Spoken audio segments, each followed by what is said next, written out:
everyone, I am Alvijin Pia from the Scream Tree, and today I will recite the 10 commandments for safety driving. First, I will not drive when drunk, nor drowsy, nor fatigued. Second, I will not pass without care on curbs, nor hills, nor the view is unseen by my eyes. Third, I will not violate speed laws, nor exceed speed limits. Fourth, I will not disobey highway signs and traffic signs. Fifth, I do not make a twist without signaling my intentions. Sixth, I do not accelerate my speed at school, playgrounds, hospitals, and other dangerous zones. Seventh, I will not be careless when crossing at intersections.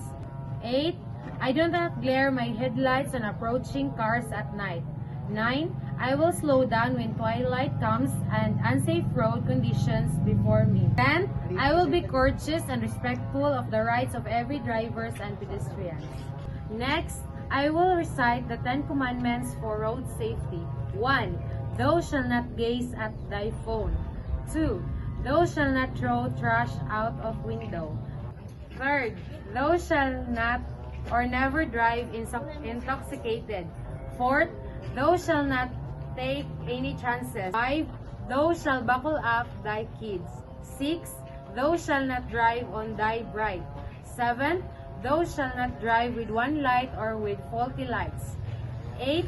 Thou shalt adhere to the speed limit. 9. Thou shalt keep thy distance. And the last, thou shalt practice patience. And last, I will recite the 10 commandments of traffic. 1. Keep right. 2. Observe road courtesy. 3. Prohibited parking.